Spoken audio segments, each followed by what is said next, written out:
వాడి నటనలో నిజంగా వాడు పిచ్చోడు అనుకోవాలి. సినిమా కనుక వాడు పిచ్చోడు లాంటోడు పిచ్చోడే, కానీ సినిమా కదా అలాగే ఉంటుందిలే అంటే కాదు కదా. న్యాచురల్గా పిచ్చోడు అనిపించి ఆ పర్ఫార్మెన్స్ ఉన్నప్పుడే ఆడియన్స్ కూడా అయ్యో అని ఫీల్ అవుతారు.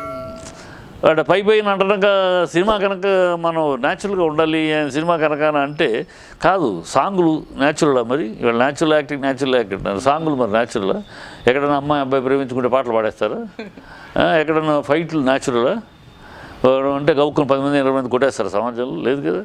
ఎందుకు పెడుతున్నాం? ఆ ఎమోషన్ క్యారీ చేయడానికి, ఆ లవ్ని, వీళ్ళిద్దరి మధ్య ఉన్న లవ్ ఎంత డీప్లో ఉందో చెప్పడానికి 60 సీన్లు పెట్టకుండా ఒక 4 సీన్లు వాళ్ళ లవ్ పుట్టగానే ఒక పాటను పెడితే వాళ్ళ లవ్ ప్రేక్షకుడు ఉంటాడు, వాళ్ళ లవ్ స్ట్రాంగ్ అయిందని నా అర్థం. నమ్మించడానికి వాళ్ళ ఇష్టం. అది పాట, అదే ఒక బిలీఫ్. పాటలు న్యాచురల్ కాదు కదా, ఫైట్లు న్యాచురల్. ఎందుకు ఆ ఎమోషన్, వాడి గుళ్ళో ఉన్న ఆవేశాన్ని చెప్పాలి. ఆవేశాన్ని ఏం చెప్తాం? వాడు మామూలుగా న్యాచురల్గా మనకు కూడా ఉంటుంది. నా కొడుకు కాళ్ళు ఎరగదీయాలని కోపం ఉంటుంది, కానీ ఎరగదీయం కదా. వాడు ఎరగదీయటంతో ఆ మైమ్లోకి మనం వెళ్తాం. ఆ కసి మనలోనే ఉంటుంది, అవును, కానీ మనం చెయ్యం. వాడు చేసి చూపించాడు, మనం చేసిన ఫీలింగ్ వస్తుంది. ఆ కసి మన నుంచి ట్రావెల్ చేస్తుంది, మనలో ఉన్న కసి ట్రావెల్ చేస్తుంది, ఆ కసి మన దగ్గరికి ట్రావెల్ చేస్తుంది. సో ఆ బిలీఫ్, మేక్ బిలీఫ్, వాళ్ళని మనం మైమ్ చేసుకుంటాం, మనం మెస్పరైజ్ చేయటమే సినిమా. ఇవాళ అదేదో మారి చేతకాక ఒక చక్కని డైలాగ్ ఉచ్చారణ కూడా చేయలేక ఎక్సెప్ట్ బాలయ్య లాంటి తప్పితే, వాళ్ళు బాలయ్య, జూనియర్ ఎన్టీఆర్ వీళ్ళు తప్పితే కరెక్ట్గా స్పష్టమైన డైలాగ్ చెప్పమంటే చెప్పేవాళ్ళు ఎవరు? కాస్త కూస్తో అల్లు అర్జును కష్టపడి చెప్తున్నాడు.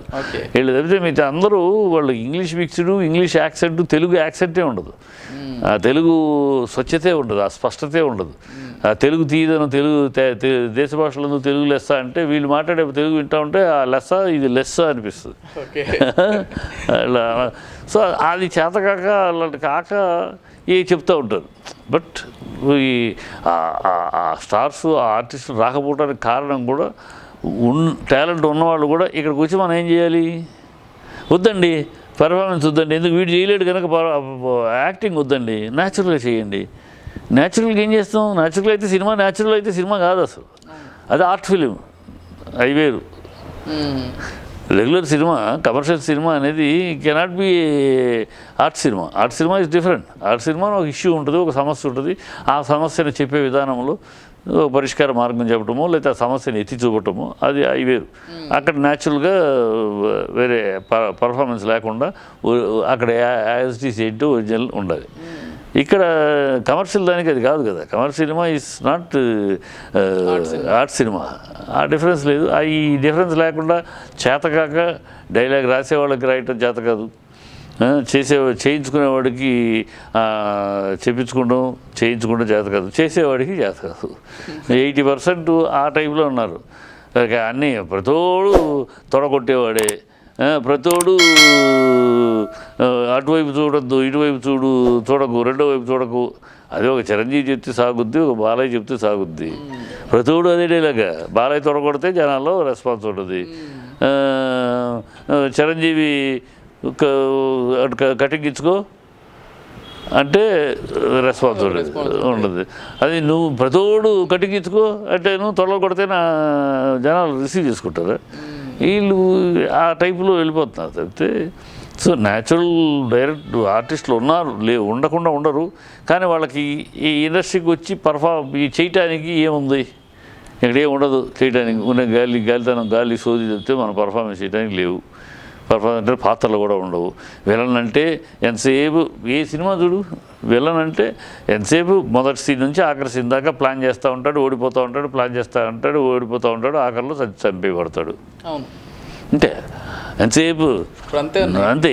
వాడిని వదిలేద్దు, వాడు ప్రాణాలతో ఉండటానికి వీల్లేదు, వాడిని నరికేయి అంటానే ఉంటాడు మొదటి సీన్ నుంచి ఆఖరి సీన్ దాకా.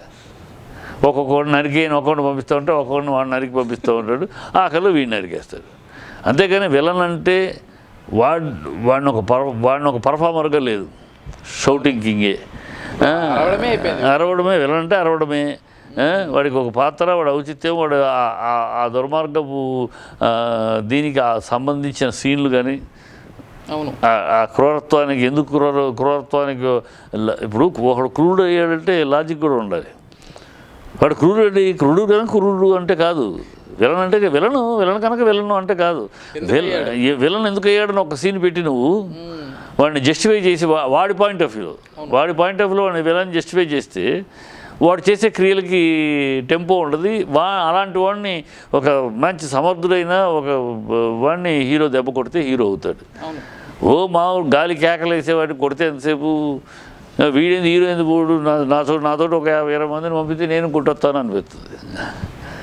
అలా కొట్టలేవు, అలా కాదు కదా. వాడు ఒక సమర్థుడు ఎన్నుకున్న మార్గం. దొంగ పోలీసు ఇద్దరు తెలివిగలే. పోలీసు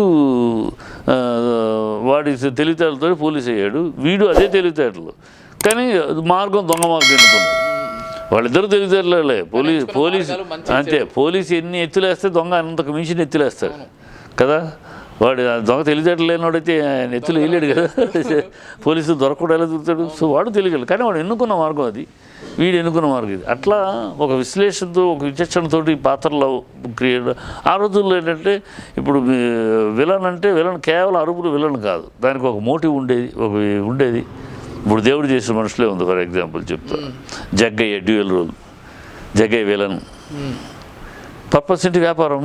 ఇంట్లో ఎందుకని ఇంట్లో అతను ఉంటున్నాడు, ఇంట్లో ఉన్నప్పుడు ఇంట్లోనే ఉంటున్నాడు, తన వ్యాపారం చేయాలి. సో తనలాంటి ముఖం గల ఒక అమ్మాయి, తనలాంటి ఫేస్ గల ఇంకోటి లవ్ చేస్తున్న ఒక అమ్మాయి, ఆ అమ్మాయిని కిడ్నాప్ చేసి వాడితోటి ఈ వ్యాపారం జరిపిస్తూ ఉంటాడు, తను దొరకకుండా ఉంటాడు. ఒక కథ ఉంది, అతని చుట్టూ ఒక కథ ఉంది. ఆ కథలో చివరిలో అందుకనే జగ్గయ్య విలన్ గాను ఎన్టీఆర్ కృష్ణ ఇద్దరు హీరోలుగా అటాక్ చేస్తాడు. దానికి విలువ వచ్చింది.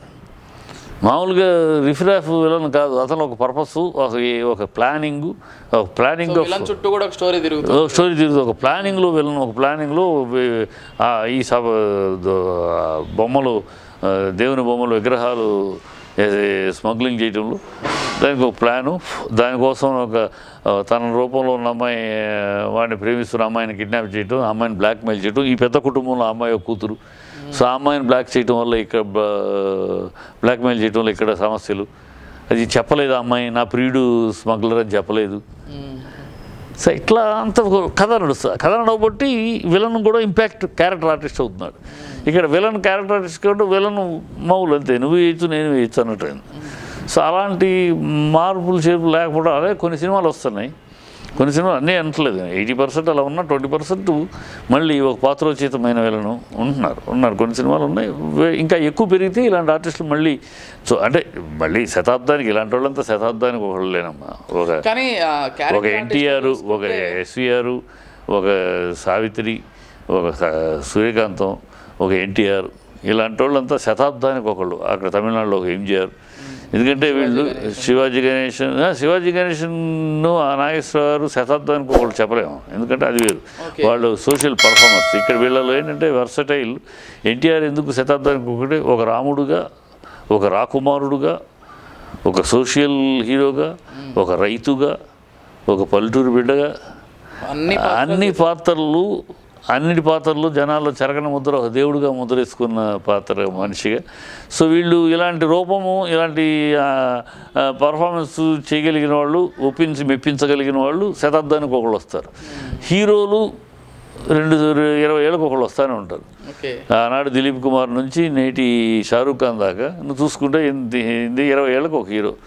దిలీప్ కుమార్, తర్వాత రాజ్ కపూర్ వాళ్ళు, ఆ తర్వాత రాజేష్ ఖన్నా, ఆ తర్వాత అమితాబ్ బచ్చన్, ఆ తర్వాత అసలు 20 ఏళ్ళకు ఒక.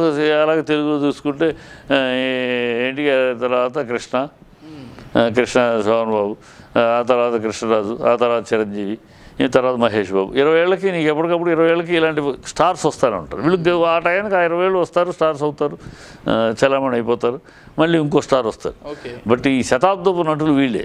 ఒక ఎంజీఆర్, ఒక ఎన్టీఆర్, ఒక ఎస్వీఆర్, ఒక సావిత్రి, ఒక సూర్యకాంత్, వీళ్ళంతా శతాబ్దానికి. వీళ్ళు మళ్ళీ ఇంకో శతాబ్దానికి కూడా చూడలేము, వీళ్ళు శతాబ్దపు నటులు. So the great artist. వాళ్ళతో పని చేయగలిగిన అదృష్టం, వాళ్ళతోటి కలిసి షూటింగ్లో కెమెరా వాళ్ళు డైలాగులు చెప్పిన సందర్భాలు, వాళ్ళకి ముందు క్లాప్ ఇచ్చిన సందర్భాలు చాలా మర్చిపోలేని సంఘటనలు మా అదృష్టం అది.